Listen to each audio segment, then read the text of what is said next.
Use your powers for evil. Your evil is mine. Diddly dum, diddly dum, diddly dum, diddly dum, diddly dum, diddly dum, diddly dum.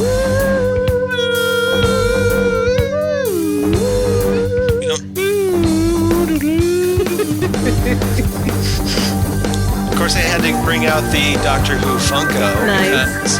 Because, yes, hello everybody. Welcome to Next Stop Everywhere, the Doctor Who podcast. No, not the Fandom Zone podcast. No, totally different podcast. Although it might sound like that. It might sound like that because Next Stop Everywhere has entered the Fandom Zone, so to speak. Once again, as our special guest companion, Karen Lindsay, has wonderfully agreed to join us once again. Thank you. Hello, Karen. Hello.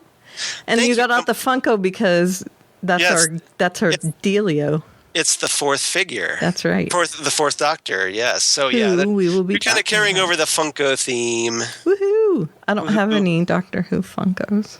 Or I have to get some. you could carry over the actual action figures of the fourth Doctor and Leela. Oh, so cool. Yes. Nice. Oh, I'm so jealous. I was so happy they did a Leela figure. That's nice. Yeah, I love Leela.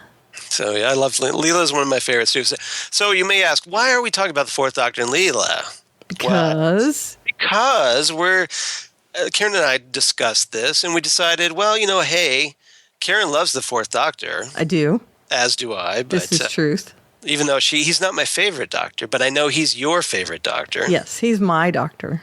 Yes, he's your Doctor. So today we're going to talk about the robots of death. Dun dun dun. Dun. Yes. So yeah, this is a classic story, of course, from way back in 1977, Ooh, the year of Star Wars. that's right. The And, original Star Wars, A New Hope. And no, A New Hope. It was just Star Wars. I know, it was back then.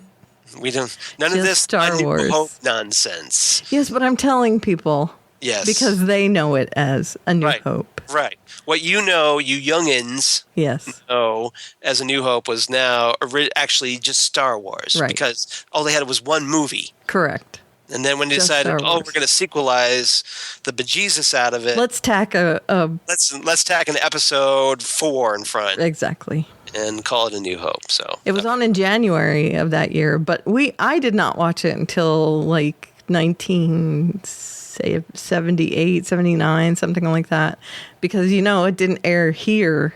right. Until, Yeah, because we didn't back in ye olden days. We did not get Doctor Who live or like we do today. yeah, not even close. Or at least same day. We don't get that. So we had to wait years Yep. and years for it to show up on crappy public television. PBS, that's right. With your evil pledge drives. That's right. Shakes fist. I hate those pledge drives. Me too. And you know what? We used to get like a tote bag, but it didn't have any Doctor Who stuff on it. It just said PBS. They had like branding for all the other shows, but it was just PBS for. Yeah, it was just the mass gift they could give out to any station across the country. Right. They didn't have anything for the British shows. No. It was rude and rude. Yes, it was. So I don't think I saw this episode until like maybe 1985, 1986. See, it might have been that for me. Yeah. It might have been. When I started getting into Doctor Who. I don't remember exactly. I think they were airing before then. Okay. But I didn't get into Doctor Who until I was like 14. Okay. 13 or 14, so. All right, so yeah, we're going to talk about the robots of death as we digress, as we traditionally do. I'm sorry, I don't have Blaine. We don't have our Blaine sound effect. Because it's not the Fandom Zone. I don't have No, yeah, exactly. We can't use that. my soundboard. That's copyright. Copyright. 2016. Well, I use it other places. Sorry. Oh, that's all right. I don't care. It's not. But it's not, it started on the Fandom Zone. It's not like we own Blaine, so No, yeah. that's true. I don't. Yeah. All right, so yeah, this is from 1977, season 14, the fifth serial from that season, written by Chris Boucher, directed by Michael E. Bryant. Hmm? And This is actually a number of pretty interesting guest stars. Very true. That turned up in a number of classic Doctor Who stories, as well as some very famous movies. Mm-hmm. So I guess the research goddess Karen. I didn't write them down. I did. Okay, good. Because I was thinking, well, is Karen going to write these down? Well, because you're so good with the research. The one I remember is Pamela Salem. Yes. Who played Twos in this. Was in Never Say Never Again. Oh, was she in that? I didn't know she was in that. Yep. Because I only know her as Professor Rachel Jensen from Remembrance of the Daleks. Oh, no, she played Miss Moneypenny in Never Say Never Again.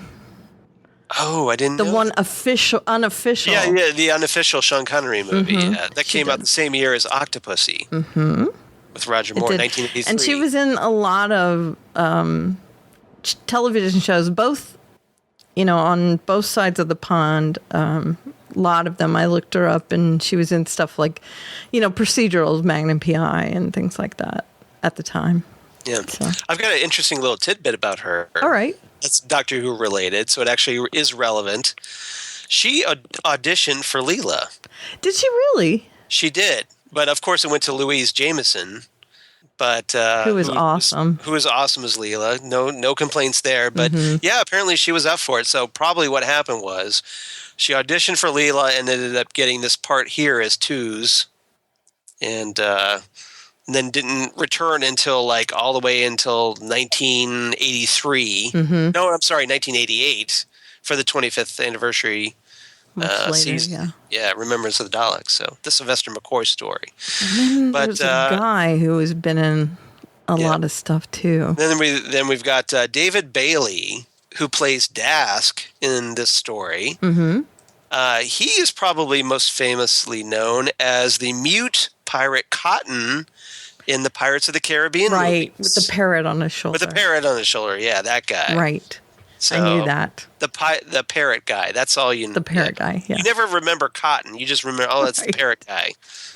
Right. But that guy, yeah. So he's in this story. And then last one I have is David Collings, who plays Paul. I'm not sure how it's pronounced. Paul. Right. Well, he played Vorus in Revenge of the Cybermen, a kind of a minor role, but he played the main villain, Modrin, in the Peter Davison story, Modrin Undead. Very cool. So, and of course, being a Davison geek, that's big that's for your me. Thing.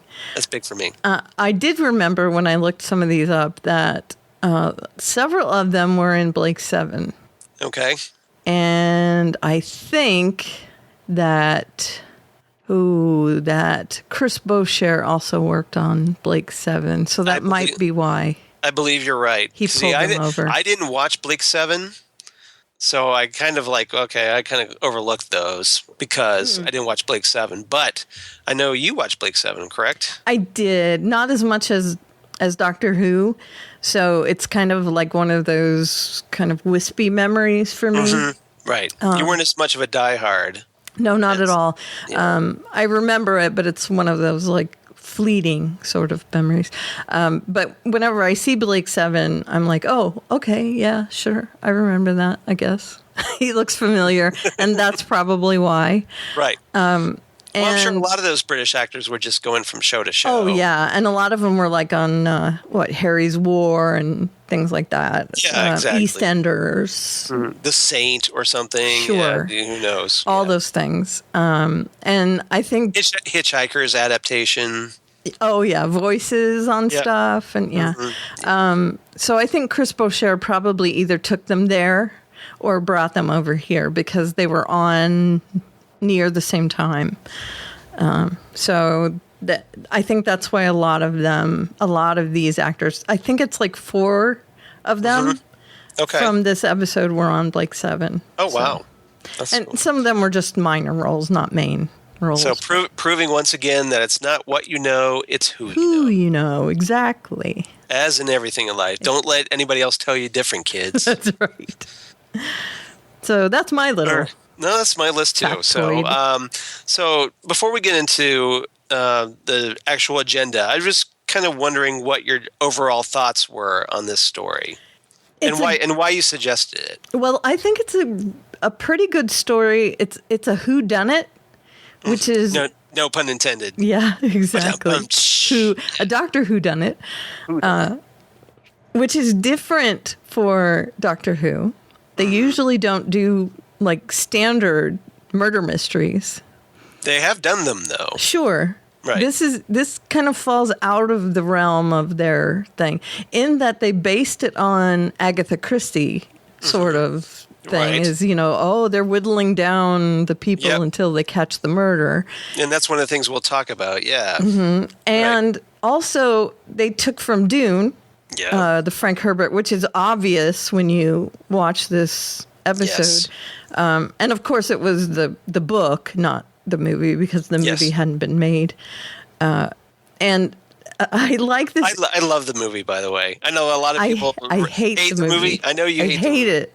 I love the movie. And I was just going to say... the theatrical cut, not the extended 3-hour bad narration one. I don't like either of them. And I like this infinitely better than Dune. I just have to say. Now, mind you, it's not Dune. It's pulling, of course, the sand mining parts of Dune. But still, I mean, Dune, the book, came before. I think it was Dune, the novel, was published in the 50s, if I recall correctly, by Frank Herbert. Much earlier than this. So yeah.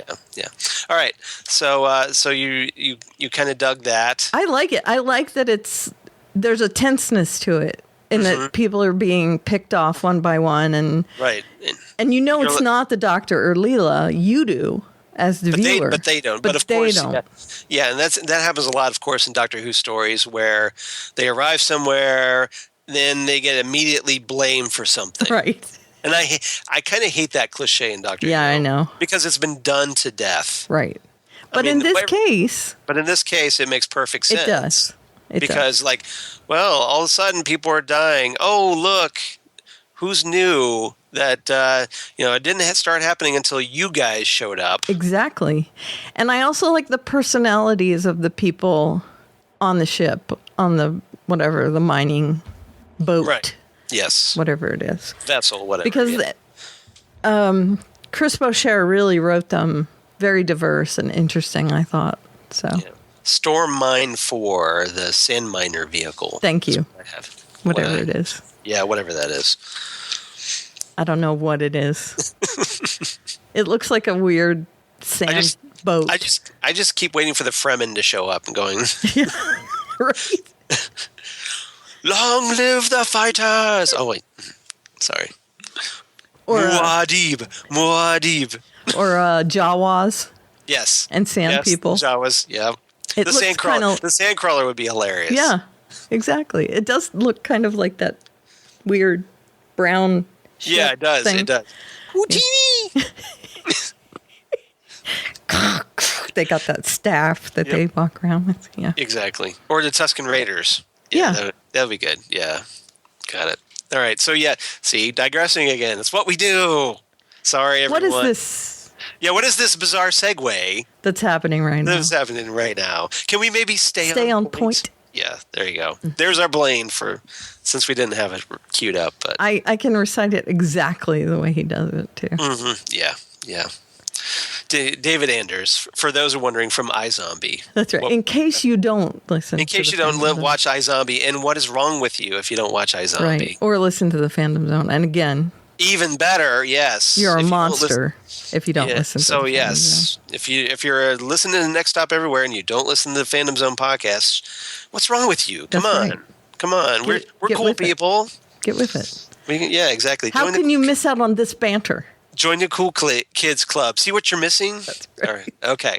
So let's dive in a little bit. Sure. Now, so let's talk about the Fourth Doctor and Leela. Of course, our two stars, Tom Baker and Louise Jameson. And this is, as I mentioned in the agenda, it's the two-eyed Leela. Correct. Although I like both. Not the single-eyed Leela from Futurama. Correct. But yes, both are equally cool. They are, yes. In different ways. So do you think the Leela from Futurama was named after this Leela? I would bet the farm on it. I would too. Because the Tom Baker Fourth Doctor has appeared a few times in on really Futurama. quick cameos in Futurama. Now, none of the other Doctors in a jar. Yeah. Well, and then there's a bit where the TARDIS materializes on the street, and then the Fourth Doctor walks out. Okay. So, yeah, I know I've seen him. So, yeah, I would say that Leela on Futurama is definitely named after Excellent. Louise Jameson's Leela. Classic Leela. Yay. So, so let's talk about them. And now this is really Louise Jameson's first trip in the TARDIS as Leela. Before, she had previously appeared in the previous story, The Face of Evil. But it was, like set on a very primitive planet of the Seva team, and it wasn't as science fiction-y. Right. So here is our first, Leela's first interaction with a more futuristic, modernized or at least technologically superior society. Right. So, and I like how inquisitive she is in this too, like asking how the TARDIS really works. Yes. Which I think is cool. And she kind of gets sucked in by the yo-yo, the magic. Like, I thought that was part of the magic. Right. I thought that was pretty. And funny. He says, "Well, it's just fun. Fun. I wasn't having fun. Can I just put it down then?" You make me do this. I thought it was what I was supposed to. I thought it was something productive. Yeah, exactly. And I love how he explains the TARDIS, that it's perspective. Right. Yeah, there's that bit where with the boxes is what you're talking about. Yeah. So it's if you put the bigger box further away, it looks smaller. It looks smaller, and if you could just take that smaller box that's further away and put it inside the bigger box, or the bigger box that's closer, then whoop, there you go. And I'm like, that makes perfect sense. That's Time Lord science. It makes perfect sense to me. Right. It's just they exist on different planes of existence. So right. Yeah, and Leela was like, okay, whatever. I don't get it. So yeah, we're kind of getting the first real taste of it. I mean, the Doctor, the obviously the more technologically savvy, space traveler, and this in Leela being a primitive, and so you have these opposites, right, in this regard.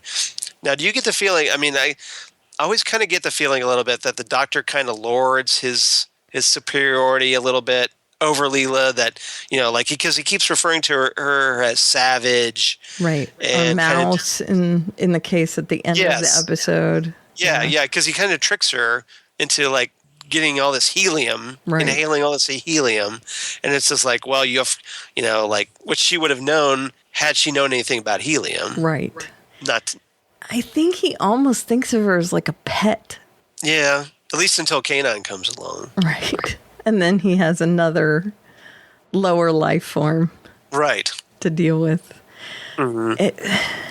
He thinks of her definitely as not as evolved as he is. Because this is early in their relationship. Now, I think it kind of takes a turn around the tail ends of Wang Chiang, where their relationship kind of evolves into like the Pygmalion type relationship. Where My he's Fair Lady, remaking her into exactly. Where it's just like, I'm taking this primitive creature, I'm going to try to evolve her. Well, it starts in this episode where he's trying to explain things to her. I mean, he gives her the yo-yo in order to expose her to something new. And he tries to explain the TARDIS to her. So it's not like he's against her learning things. No. But he is rather disdainful of the fact that she doesn't understand it. And he has to explain stuff. Right. But he likes explaining stuff, though. Exactly. It's a two-edged sword. So is it just more of a front, then? Like, I don't want to explain it, but I like explaining it. Yeah, I think so. I think he wears a mask of superiority, but... And then he does that with a lot of companions. Yeah, he does. Yeah. He does. Leela the most, though, I think, out of everyone. Because she is so simple. And I don't mean simple as in stupid. I mean simple as in she just never aspired to anything until she became a companion. Well, and there was no reason for her to do so. Right. Because, in this little isolated 7-team tribe. Right. That was her world. It was a very, microcosm. Right. Of, the universe. So what the potential. Right. So, yeah. But he does, it does. Now, Leela, she does kind of compliment the Doctor in the sense that she's a warrior. Very much so. And even though we know the Doctor can be a warrior, he tries to be a pacifist. He'd rather not. And he'd rather have other people be the warrior for him. Right. So Leela kind of works really well in this regard. Right. And she can also think more creatively in a different way than he can. Mm-hmm. He thinks very high concept. Yes. And she can think on the level of a normal person. Right. Whereas he's so into above it all. Right. She grounds him. Right. Because there are several times in this story where she says something to him that has not occurred to him at all because she's thinking on the same level as the robots or the people that are on this boat. Yes. Vehicle, whatever. Yeah, mining vehicle, yeah. Yeah. But, it's almost like that Leela, I don't want to say, what's the... I mean, there's the contrast, but it's just more that she can cut through all the Doctor's typical BS. Yes. And find simple, elegant solutions that he may not have already thought. Right. Exactly. She's almost like a translator. Right. Well, I mean, she's kind of supposed to be the audience's gateway character. Right. Our eyes. Like what's going on with this Doctor? I don't understand. Right. And then he's like, blah, blah, blah. Okay. And it doesn't make us look so stupid. Yeah, then he does the technobabble and it's like, well, this happens because this, blah, blah, blah, blah, blah. Right. And then we don't feel so dumb because... we didn't get it. There's a person on the show that doesn't get it either. Right, exactly. We can identify with this person. Exactly. Yeah. Although I kind of get what he says a lot of the time. Right. But, especially if you watch the show for any length of time like we have. Right. And that makes me feel superior, and I want to give her a yo-yo. And which is why we can watch shows like Legends of Tomorrow and go, oh, well, this happens because of this. It's the bootstrap paradox. Well, of course. Yeah. Exactamundo. So, all right. So let's move on to let's talk about now the what I termed Domo Origato, Mr. Roboto Deatho. That's right. You like that? I like it very much. Yeah, it's a old Styx reference for you. Domo arigato, Mr. Roboto. I know I'm dating myself, so I apologize for the 80s reference, but it's all right. We're talking about a show from the 70s. For our younger listeners, but for you old farts like us. Sorry, you got to go and find that song. Yeah. If you haven't heard it. Well, find the video. Just go on YouTube. Don't worry about the song so much, but go on YouTube and watch the video because the video is just trippy ass song. And it was supposed to be like this rock opera. Yeah. Of Kilroy. The album was called Kilroy is Here. So there's like this whole premise that, of these robots. And so it actually works pretty well with this story. And they almost kind of look like the robots, they do kind of. The Robots of Death, don't they? Yep. A little bit, in the facially. I am the modern man. Secret. I got a secret. Yeah, that's great. Machine or mannequin. Nice. Yes, I had the album. Yeah, I did too. I had cassette. Oh, a cassette. Aren't you fancy? I never upgraded to CD, so I haven't listened to it for a long time. I had the vinyl, and I never upgraded to cassette or CD. Ooh, the vinyl's even better. That's right, because you could play it backwards. Oh. It had backwards masking in it. Yes, nice. Mm-hmm. So yeah, look at you all hipster with your vinyl. I know. Okay. I had vinyl when it was in vinyl, though. I was into vinyl before it was cool. I was into vinyl when vinyl was vinyl. Exactly. Because that's all we had. That's right. At least until 8-track and audio cassettes. That's right. Yeah. Okay. What is this bizarre segue that's happening? Yes. Okay, right, so Robots of Death. So So we're talking about the robots, and so we have a group of robots. There's like various classes of robots that we're introduced to. You've got these black dumbs. Speaking of racist, they're called dumbs. Yeah, exactly. Yeah, look at a little racist with the robots here. A little bit, yeah.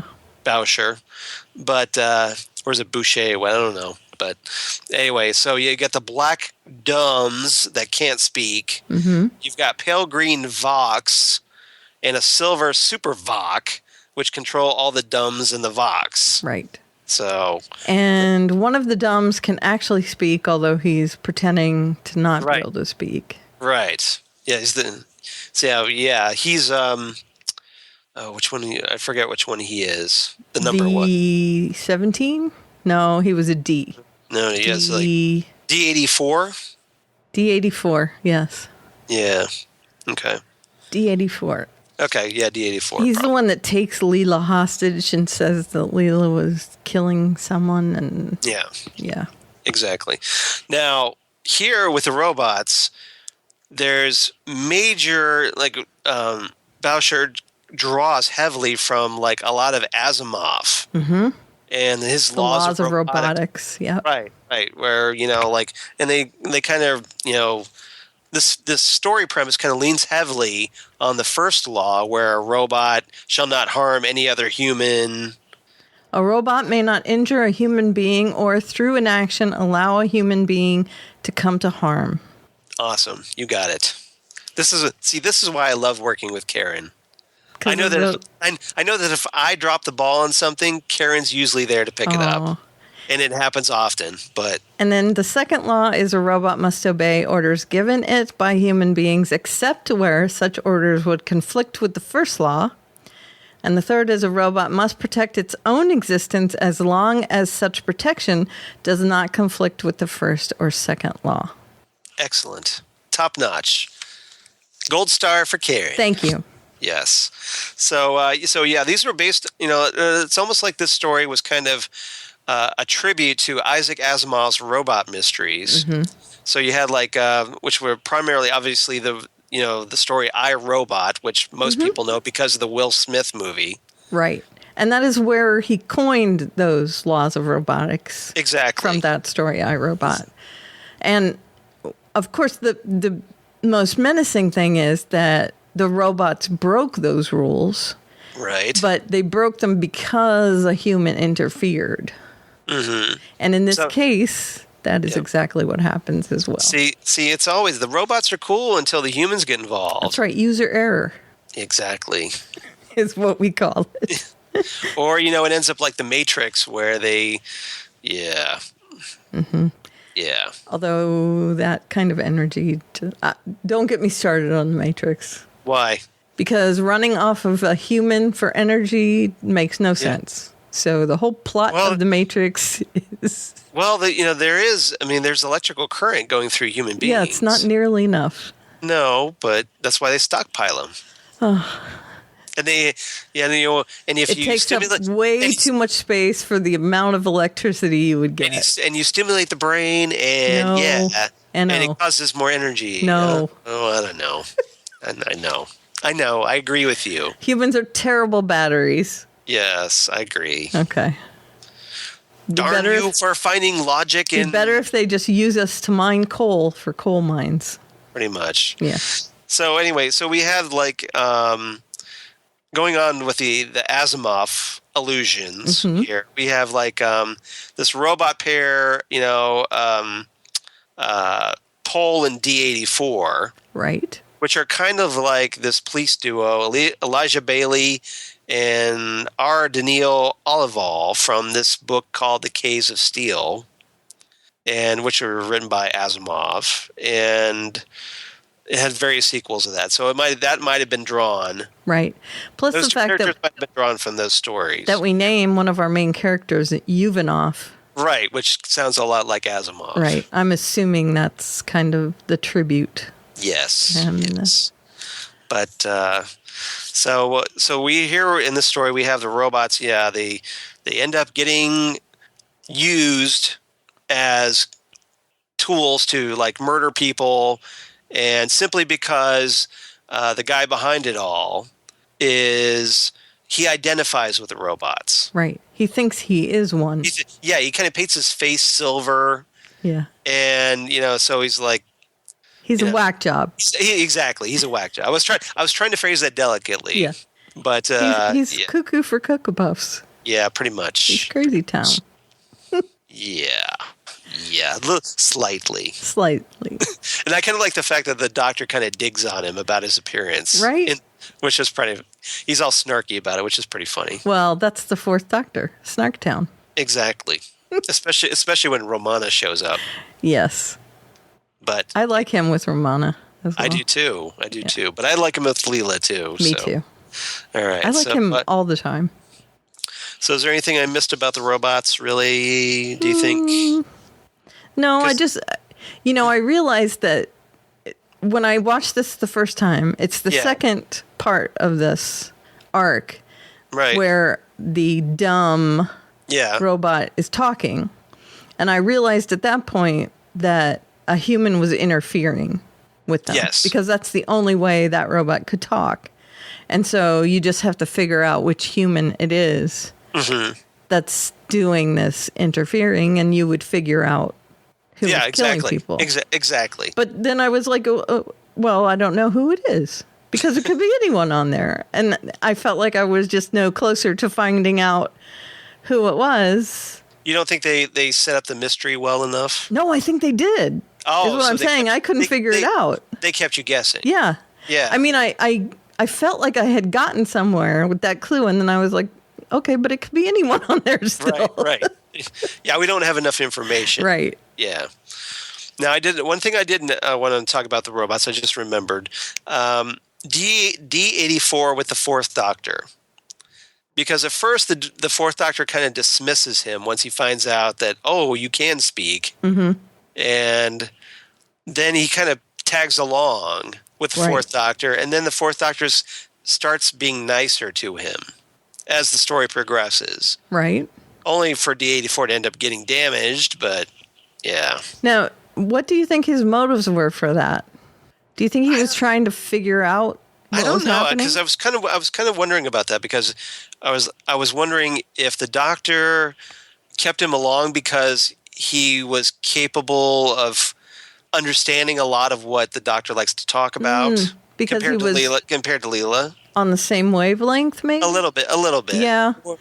Or he just, I don't know, that he kind of wanted to, maybe at first he wasn't sure if this robot was evil or not.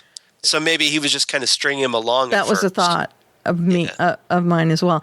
And the fact that it occurred to me that he must have been messed with by someone, then I thought, well, the Doctor obviously could come to that conclusion as well. If I could come to it, then he could obviously come to that conclusion.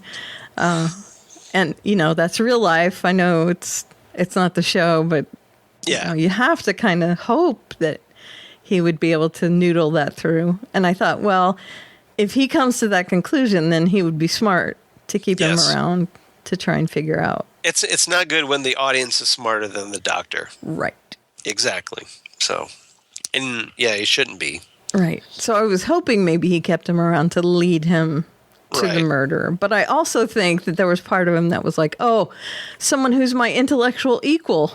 At last. Someone who could keep up with me. He didn't think anybody there was his intellectual equal. No, I don't think so. I don't think he did. I think no one.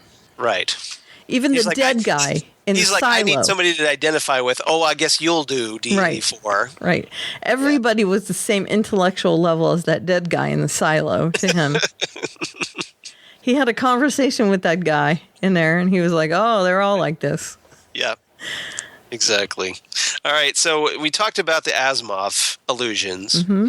So let's talk about, and we kind of briefly mentioned the Dune stuff, but now you brought up Agatha Christie. Now, one thing I was doing my research, I kind of forgot about this, but it reminded me that this story is a lot like this Agatha Christie story called "And Then There Were None," which I think is the one you were talking about, right? Where people get picked off one by one, which is actually parodied in Murder by Death. which I love. Me too. I love Murder by Death, which is an obscure movie from like the early 80s, I'm guessing. Yeah, Peter Sellers and Peter Falk is in it. Maggie Smith. I just watched this recently on TV. She looks so young. I know, she does. In Murder by Death, you're just like, wait a minute, that's the Dowager on Downton Abbey? What? Yeah, I know. It's great. Yeah, but it's just like, wow. David Niven, I think, is in it. David Niven's in it. Yeah. And it's a great movie. And it's just, you have to figure out. Truman Capote was in it, yep. Yeah. He was the guy who called everyone there to try and solve the exactly. murder. He was the guy behind it all. Right. And then it turns out to be like the maid or something. And Obi-Wan is in it, too. Alec Guinness. Yeah, Alec Guinness. Yeah. Yep. So, the story is essentially people get picked off. Right. Someone has called them all there. People start getting killed, and they have to try and figure out who it is before everyone dies, except the murderer. Mm-hmm. And this is kind of the plot of this as well, is, they're trying to figure out who it is before they end up getting killed. And that's... Right. But if you think about it, if you know that you're not the killer... All you have to do is just wait for everybody else to be dead. And then you'll know who it is. And then you know who killed it. Except you don't want to get killed, so... No, you just have to stay alive long enough to solve the mystery. Right. Right. But then if you're alone with the murderer... Yep. Then... Yeah. That's not good. Yeah, it's kind of like this is where the doctor kind of has the advantage because, well, if you kill me, I'll just regenerate. Right. And I'll still get you because you've killed everybody else. I'll figure it out. Right. But yeah. There's that. So yeah, this story it seems to borrow from a lot of different story elements, and it actually meshes them up pretty good. It does. I like it. And I like the fact that it's got the robots. That's cool. That puts the sci-fi element into it. Right. And the fact that they're being used as the smoking gun. Mm-hmm. And also the whole Dune thing, and that's not a huge part of it, but I can see where they took that as a part of it. It gave it the setting. Right. The fact that it's kind of bleak and there's inherent danger in them being in that bleak environment with sandstorms hitting them every so often and the silos and all that sort of thing. And then you have the kind of ethical dilemmas because you've got the morality of using these robots as slaves, essentially, only to have them revolt. Right. Well, one guy revolt. And one guy. Yeah, exactly. But he caused a robot uprising. Right. Yeah. Yeah. Or programmed it. One of the things also that struck me when I rewatched this is that there's someone named Borg. Yeah. In this episode. I'm sure that was a reference to Cyborg, just to go like, hey, I know like science fiction terms. Right. And I'm thinking, wow, that's cool. Yep. Hi, my name's Cyborg. Cyborg. Yeah. Yeah. Dr. Reasons is Borgs. And I'm like, really? Borg? Yeah. And he's a human in it. Right.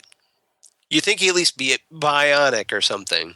Yeah, like use some parts. Yeah, exactly. To enhance himself. Like maybe like a robotic eye or cybernetic eye or something. Right. And he says, resistance is futile.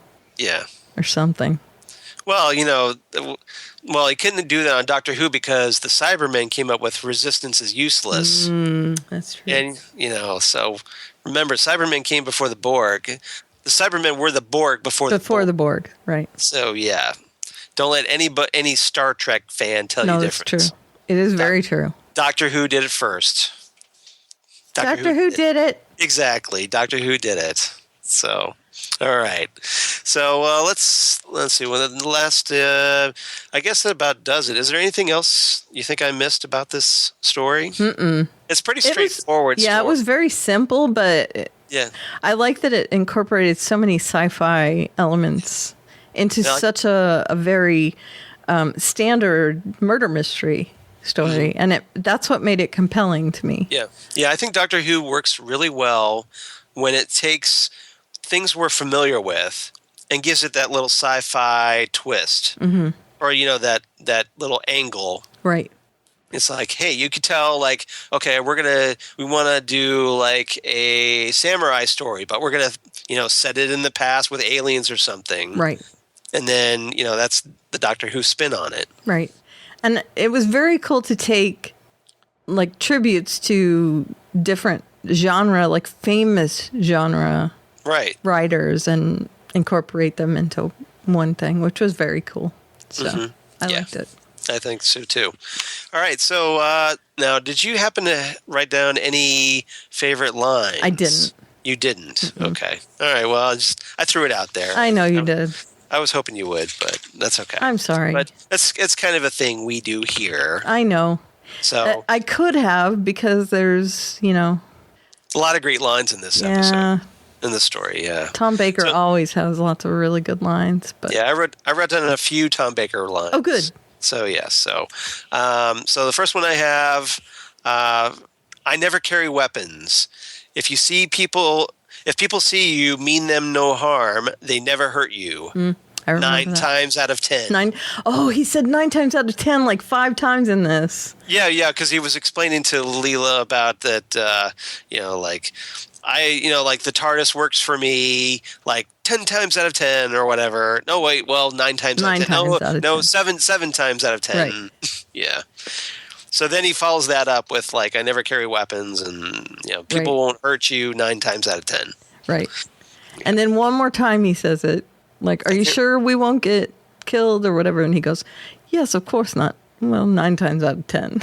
He says it one more time. I remember that as being something funny in the episode. And then second thing I have is this classic Tom Baker put down, where he says, you're a classic example of the inverse ratio between the size of the mouth and the size of the brain. Right. And the guy doesn't get it. That's the funny thing. It's just right over his head. I do remember he's being questioned by, I think it's Yuvanov or whatever. Yeah. And he's eating jelly babies, and he offers one to him, and the guy knocks it out of his hand. Yeah, he smacks it right down. And he says, well, that was kind of rude or whatever. It was funny. And I think he says, I guess not. Yeah, something like that. It's like, would you like a jelly baby? He's always eating jelly babies. That was uncalled for or something like that. Yeah. Something like that. Yeah. Yeah, that was a great scene. I love that. A nice little scene, yeah. And he had it, and then it flies across the room. Yeah, the bag just kind of it's across the floor. But he still had another one in his hand, and and then he eats it. He's after the bag gets smacked. Right. Yeah. So he's just completely unfazed by it. I love it. Like he expected it. Almost. Right. Well, yeah, because that's the Doctor's traditional thing. He loves to wind people up, keep them off balance. Right. And so they think he's an idiot, and then they underestimate him. Exactly. Yeah. Easy for me to say. All right. So my last quote is, I see you're one of those boring maniacs who's going to gloat. Are you going to tell me your plan for running the universe? Nice. Yeah. I like it. So that's my quotes. All right. So what's your rating for this episode? I really like these. This one in particular, because of all the genres it melds. Mm-hmm. So I am going to give it 9 pots of face paint. Very nice. And as traditionally with the Fandom Zone, we're pretty close in sync on this one. Yay. So I give this one 8.5 out of 10 magic yo-yos. Oh, very nice. Because I just, Do I have Leela with the yo-yo. And yeah, she has no idea how to. Yeah. She's just throwing it. It's almost like that bit with the 10th Doctor and Mickey, where he's holding down the lever in that. Remember, they cross over to that alternate universe with the Cybermen. Yeah. And he's just holding it down. He's like, how long do I have to hold this down? Like, well, you could have let go like a long time ago. Anytime, yeah. You I could have let go a while ago, and you just now tell me this. Yeah. I forgot. Sorry. Yeah. That's what it kind of reminded me of. Yeah, I like those. All right. So now traditionally we do the Reverse the Polarity segment where I talk about classic episodes. But because this is a classic episode, of course, I'm going to talk about a modern episode this time. So this time, if you liked The Robots of Death, and how could you not like The Robots of Death? Please. But if you did, I'm going to recommend Voyage of the Damned. Okay. The 2007 Christmas special, which was written by Russell T. Davies, in which you have the 10th Doctor crashing into a starliner, the Titanic. Mm-hmm. Not the ship Titanic. Right. Where you have Leonardo DiCaprio going glub, glub, glub, glub. Right. But even though he really could have fit on that. Pretty much. Yeah, all you had to do was scoot over, Rose. Right. Jeez. Yeah. Still floats. Cameron. All right. James Cameron exasperates me. I know. Exasperates me sometimes. Most of the time. Yeah. Yeah. So anyway, he ends up literally crashing the party. Mm-hmm. And so he goes over and there's like a reception on board. So he's like, okay, I'm going to get into my James Bond tux and keep my tennis shoes and walk on over. Yep. And so during the party, the captain ends up dropping the shielding around the protective shielding around the vessel, which of course causes meteors to crash into it and disable the ship. That's right. And it turns into the Skytanic. The Skytanic, or like what's that one disaster movie with Shelley Winters? I can't remember the yeah. Poseidon Adventure or something like that. Poseidon Adventure. Yeah, that one. So it turns into that. So there's like the Doctor hooks up with a bunch of people he meets along the way, and they form this kind of survivor excursion party. So they're trying to reach the bridge, but they end up repeatedly attacked by the ship's heavenly hosts, these robots, androids technically, really, that resemble angels and, more importantly, pretty much kind of resemble the robots from Robots of Death a little. So these robots were programmed to supply information, but now are eliminating all passengers and crew one by one. At a time. Yeah, exactly. Right. Sound a little familiar? Mm-hmm. Yes. So the Doctor ends up convincing the host that he's a stowaway. Neither the passenger nor the crew. So therefore, he's not in their mandate to kill him. Right. Little technicality there. Tricking them. Exactly. You tricked me. Mm-hmm. So the confused androids take him, of course, to see their operator, Max Capricorn. Max. Ching. Little glowing teeth. Yes. So to save the Doctor, his companion for the story, Astrid, uses this forklift to ram Max Capricorn, pushes him into the ship's engine. The forklift falls on top of him, seemingly killing Astrid as well. And that's pretty much the story. Dun, dun. Yeah. But the so the heavenly hosts kind of pretty much bear a lot of resemblance to the robots and Robots of Death. They also have this habit of chanting "kill, kill, kill," right? Which is used in the Robots of Death. Right. So, yeah. And then there's even a scene where one of them removes his hand, if you remember. Mm-hmm. It's almost after getting it trapped in the door. So it's almost like, Voyage was a tribute to Robots of Death. Right. Yeah. But it's different enough. Yeah, I think so. It's definitely different enough. Yeah. But I think Russell T. Davies was probably a fan of Robots of Death. Mm-hmm. So he's like, well, I'll just, do a little tribute. Yeah. In the story. And it worked out pretty well. And so I can't blame him. This is a good episode. Nope. That's why I recommend it. So, all right. So next on our agenda, I should really mention that what we're going to talk about next time. And next time on Next Stop Everywhere, Jesse Jackson, who you may be wondering, where's Jesse? Well, guess what? Jesse is off doing conventions and stuff and apparently seeing Peter Capaldi. I know, right? I saw that photo. He posted this on Twitter, so you should follow Jesse. Mm-hmm. But if you're not already. But if you are, you saw that photo of Jesse where he's got a picture of Peter Capaldi and I'm jealous as all get out. I know. I haven't met a single person from Doctor Who, and I've been a fan forever. Yeah. And he has only been a fan for what? I know. He meets all these doctors. I know. I have autographs. I just got this for my birthday from my brother-in-law, who was just out here. Oh, nice. Sylvester McCoy. So I have Sylvester McCoy's autograph, which now adds to my collection of personalized to you. Yeah, personalized to me. It says, "To Charles, good luck, Sylvester McCoy." Very nice. And it's a picture from Remembrance of the Daleks, where he's wearing his costume. Mm-hmm. And got Daleks in the background. It's where very cool. He looks like the ice cream vendor. Yeah, pretty much. Yeah, I prefer the brown jacket too. Yeah. But so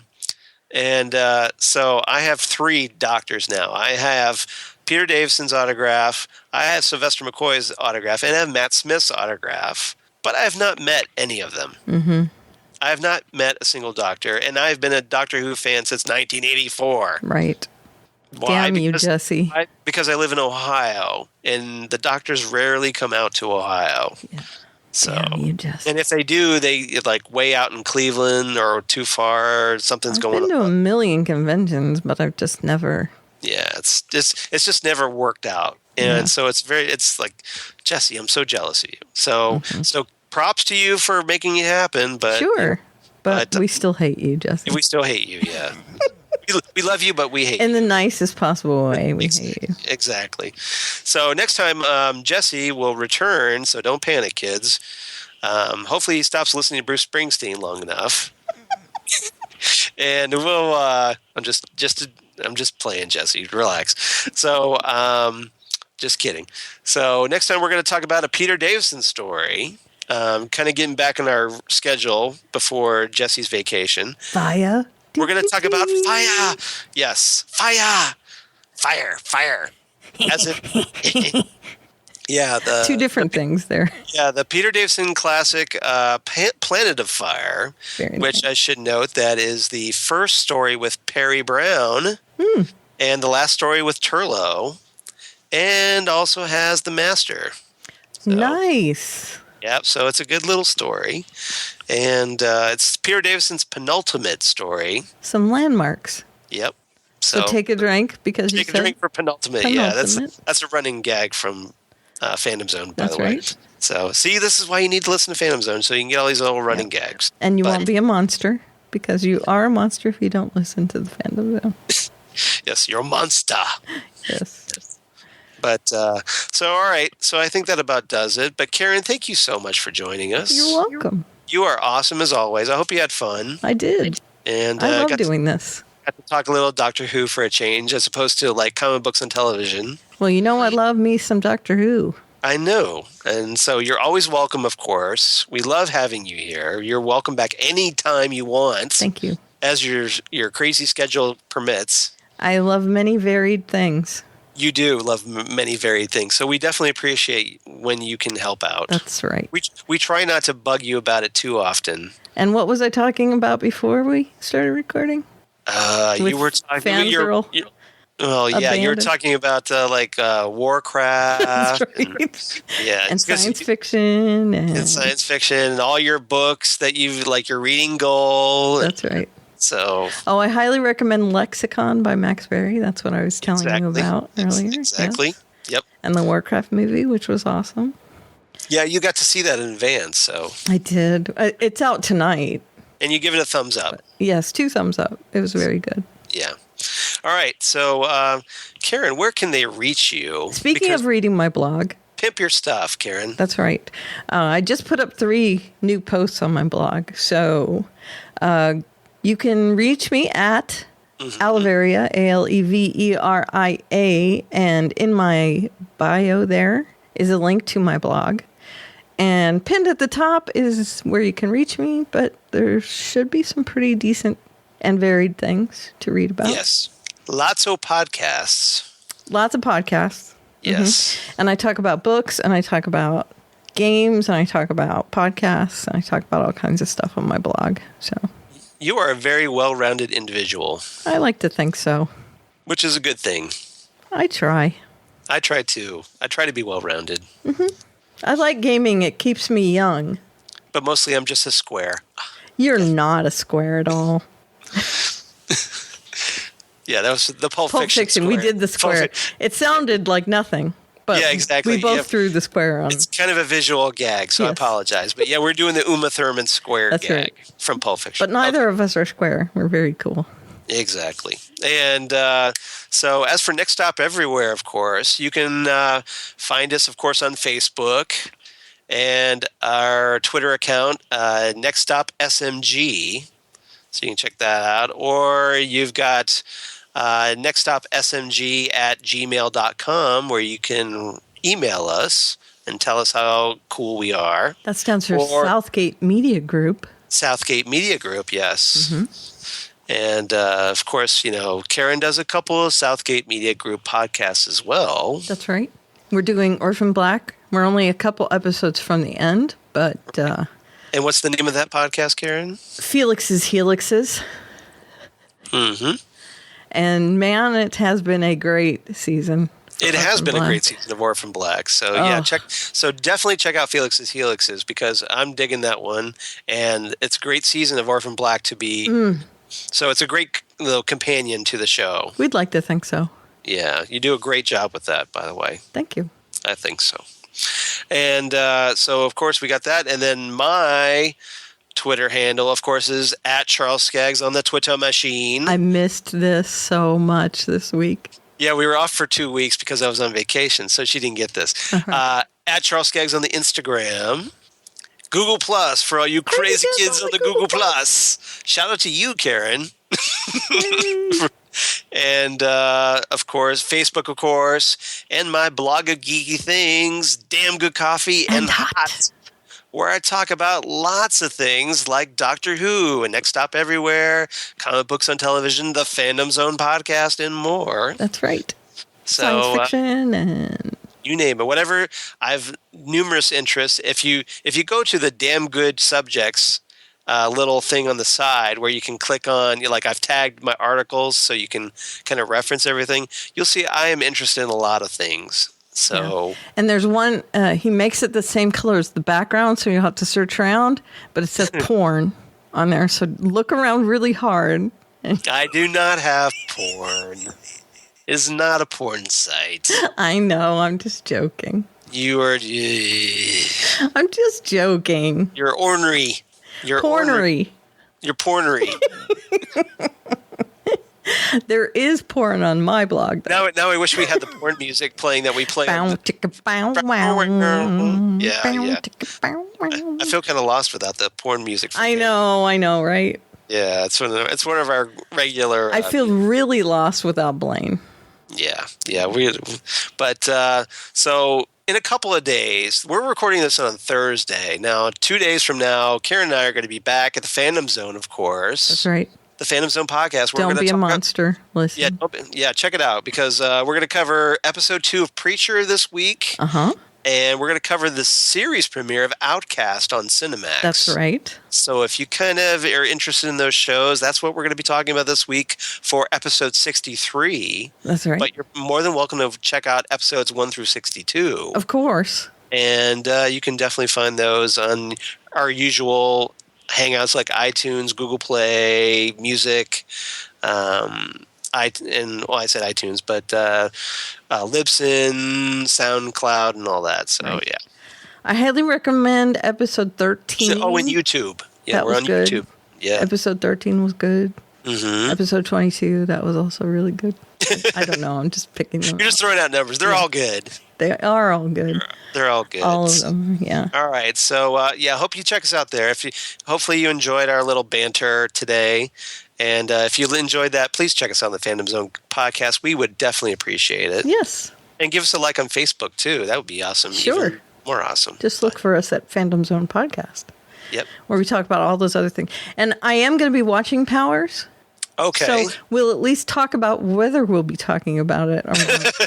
Okay. On Saturday. So the question is, will we be talking about Powers on Saturday or maybe the week after? Tune in and find out. Dun, dun, dun. See? Mystery. Now you have to tune in. And I think my new official slogan for the Fandom Zone is, don't be a monster, listen to the Fandom Zone. Very nice. So as we wait for the theme music to be attached to this episode, of course, I'm going to just sign us out and say, I don't have Jesse's cool like quotes or anything handy, or I don't do the Keep Hope Alive. So I'll just say, we'll see you around time and space, guys. Wait, I saw Warcraft yesterday. Yes. So I'll say, Logtar Ogar for the Horde. Alrighty then. Can I just say that? You just did. Okay. Okay. That's what I say to all my hordies out there. And we'll see you all again in time and space right here on the Next Stop Everywhere, the Doctor Who podcast. Diddly dum, diddly dum, diddly dum, diddly dum, diddly dum.